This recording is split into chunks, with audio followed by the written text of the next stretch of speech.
Hello প্রিয় দর্শক, কেমন আছেন? আশা করি সকলেই অনেক ভালো আছেন। তো বন্ধুরা, আজকে দেখাবো নিওস্পোরিন অ্যান্টিবায়োটিক পাউডারের সম্পূর্ণ ব্যবহার ও বিস্তারিত বিবরণ।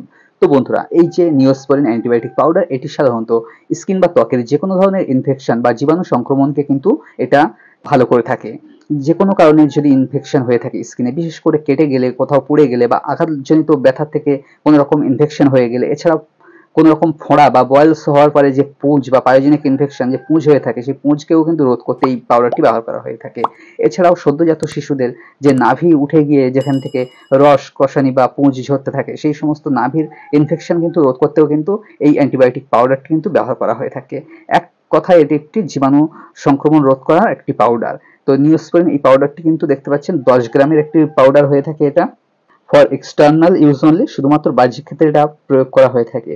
তো বন্ধুরা, এর মধ্যে neomycin sulphate, polymyxin B sulphate and bacitracin zinc powder. তো বন্ধুরা, এর মধ্যে যে পলিমাইসিন বি সালফেট, এটা কিন্তু 5000 ইউনিটের আছে, এবং যে ব্যাসিট্রিসিন জিঙ্ক, সেটা কিন্তু 400 ইউনিটের আছে, এবং এর মধ্যে নিওমাইসিন সালফেট, এটা কিন্তু ইকুইভ্যালেন্ট আছে 3400 ইউনিটের। তো বন্ধুরা, এই পাউডারটি আপনারা কিন্তু চোখে, নাকে বা কানের ভিতরে বা মুখের ভিতরে কিন্তু কোনোভাবে লাগিয়ে ফেলবেন না। যখনই যদি এটা ভুল করে লেগে যায়, খুব তাড়াতাড়ি জল দিয়ে কিন্তু ধুয়ে ফেলবেন।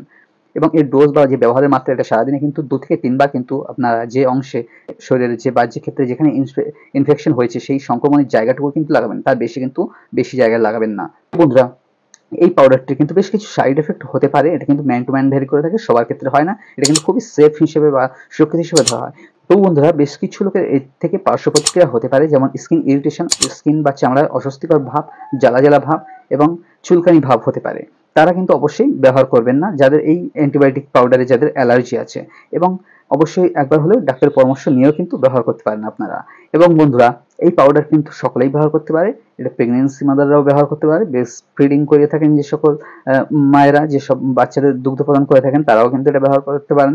কিডনি লিভারের সমস্যা থাকলেও ব্যবহার করতে পারেন। এটা কিন্তু কোনো রকম কন্ট্রাইন্ডিকেশন নেই, কোনো রকম কোনো রোগের ক্ষেত্রে। এটা আপনারা সব ক্ষেত্রেই কিন্তু আপনারা ব্যবহার করতে পারেন এই পাউডারটি। তো বন্ধুরা, এই পাউডারটি কিন্তু আমাদের যে ইনফেকশন, সেটাকে কিন্তু, যে ইনফেকশনের সমস্যা, বিশেষ করে যেখানে কোনো কারণে জ্বালা পোড়া এবং ব্যথা, সেগুলোর মধ্যে যদি আপনার সেখানে ব্যথা ফুলে থাকে এবং ব্যথা হয়ে থাকে এবং পুজ রস রক্ত ঝরতে থাকে, সেই সমস্ত জায়গায় এটার প্লাস পয়েন্ট, এটা লাগালে সেই রস ঝরা কিন্তু বন্ধ হয়ে থাকে। এবং আপনি কোনো রকম অয়েনমেন্টের জায়গায় আপনি যদি এই অ্যান্টিবায়োটিক পাউডারটি ইউজ করেন, সেক্ষেত্রে খুবই ভালো, সেখানে আর ব্যান্ডেজ করা লাগবে না। আপনার এই অয়েনমেন্টটি কিন্তু সেখানে লাগিয়ে রাখলে সেই পুঁজ বা রস ঝরা এবং যে ক্ষত, সেটা কিন্তু অনেক দ্রুত কিন্তু তাড়াতাড়ি কিন্তু নিরাময় হয়ে থাকে। তো বন্ধুরা, এটা GSK company, Glaxo Smith Kline pharmaceutical লিমিটেডের পক্ষ থেকে কিন্তু এই যে নিওস্পোরিন পাউডারটি কিন্তু বানানো হয়ে থাকে।